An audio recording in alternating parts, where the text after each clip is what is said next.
Hi hello నమస్తే welcome back to my channel Ram tech blogs. Hanuman trailer తోటే అంచనాలను అయితే ఆకాశానికి ఎత్తేసాడు ప్రశాంత్ వర్మ.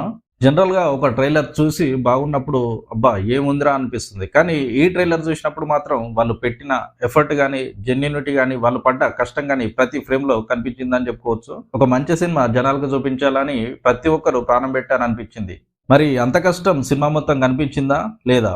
చిన్న సినిమా అవడంతో, అదేవిధంగా పెద్ద పెద్ద సినిమాలన్నీ సంక్రాంతి బరిలో ఉండడంతో ఈ సినిమా రిలీజ్ చేయడానికి వాళ్ళు పడ్డ కష్టం అంతా ఇంత కాదు. ప్రతి ఒక్కరి దగ్గర నుంచి ప్రెజర్ని తట్టుకొని చివరికైతే సంక్రాంతి బరిలో అయితే ఉంచారు ఈ మూవీని. ఈ ట్రైలర్ చూసిన తర్వాత ప్రతి ఒక్కరు ఎవరికైతే సినిమా నాలెడ్జ్ ఉందో ఈ సినిమా హిట్ అవ్వాలని కోరుకున్నారు. 0% నెగిటివిటీతో అయితే ఈ మూవీ అయితే రిలీజ్ అవ్వడం జరిగింది. గుంటూరు కారం రిలీజ్ అవుతుండడంతో almost 90% of the theatres Guntur కారంకే ఇచ్చేశారు. థియేటర్స్ సరిగా దొరకకపోవడంతో చాలా డిసప్పాయింట్మెంట్ అయ్యారు చాలాసార్లు. అదేవిధంగా ముందు రోజు ఈవినింగ్ నుంచే ప్రీమియర్ షోస్ అయితే స్టార్ట్ చేశారు. అదే వాళ్ళకు ప్లస్ అయింది. పెట్టిన థియేటర్స్ అన్ని హౌస్ఫుల్ అవుతుండడంతో స్క్రీన్ కౌంటింగ్ అయితే చాలా బాగా పెరిగిందని చెప్పుకోవచ్చు. సో ఫైనల్ గా మూవీ ఎలా ఉందో ఇప్పుడైతే తెలుసుకుందాం. ఇక వీడియోలకు వెళ్లే ముందు అయితే ఛానల్ని ఎవరైనా సబ్స్క్రైబ్ చేయకుండా చూస్తున్నట్లయితే ఛానల్ అయితే సబ్స్క్రైబ్ చేసుకోండి ఫ్రెండ్స్. నేను పెట్టిన ఎఫర్ట్ మీకు నచ్చిందనిపిస్తే వీడియోని అయితే ఒక లైక్ చేయండి, అదేవిధంగా షేర్ చేయండి, కమెంట్ చేయండి. వినయ్ రాయ్ చిన్నప్పటి నుంచి సూపర్ హీరో అవ్వాలని కలలు కంటూ ఉంటాడు. దానికోసం వాళ్ళ తల్లిదండ్రులు అడ్డొస్తున్నారని వాళ్ళనైతే చంపేస్తాడు.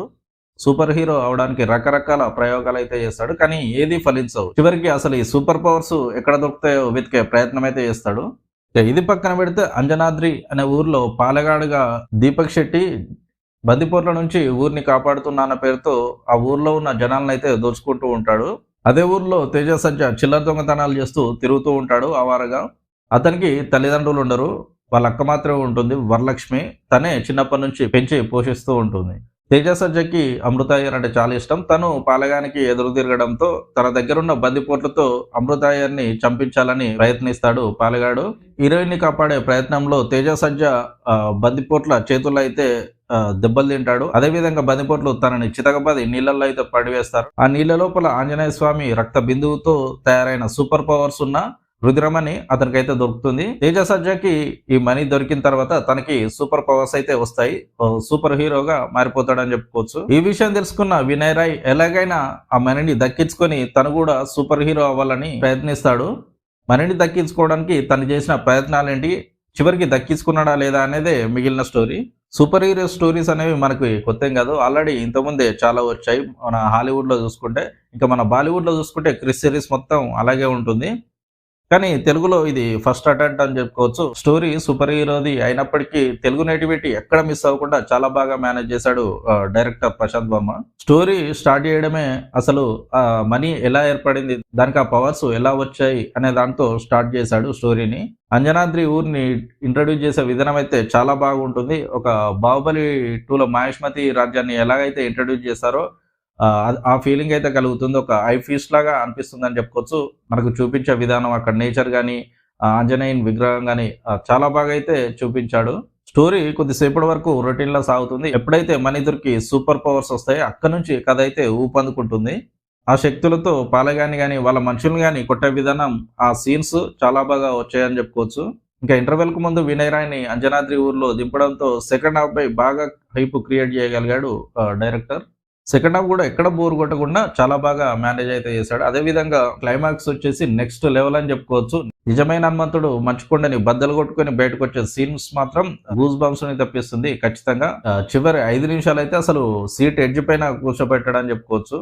ఇంకా సినిమాకి ప్లస్ వచ్చేసి తేజ సజ్జ యాక్టింగ్ అయితే ఇరుగా తీశాడని చెప్పుకోవచ్చు. ఇటు దొంగగాను పవర్స్ వచ్చాక సూపర్ హీరోస్ కానీ, ఇటు సీరియస్ గా అటు కామెడీగా చాలా బాగా యాక్టింగ్ అయితే చేశాడు.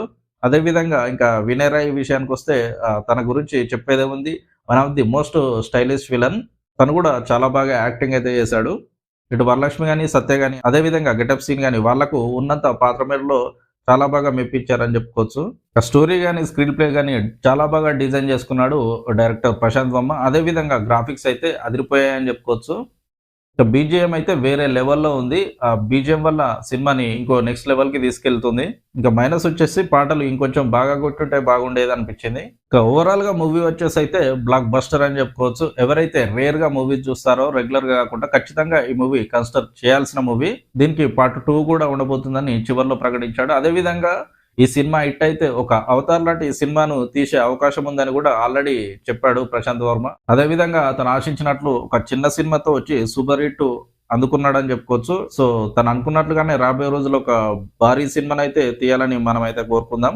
ఇంకా నెక్స్ట్ అయితే మరో రివ్యూ అయితే మీ ముందుకైతే రావడం జరుగుతుంది. అంతవరకు మీరామ్ సైనింగ్ ఆఫ్.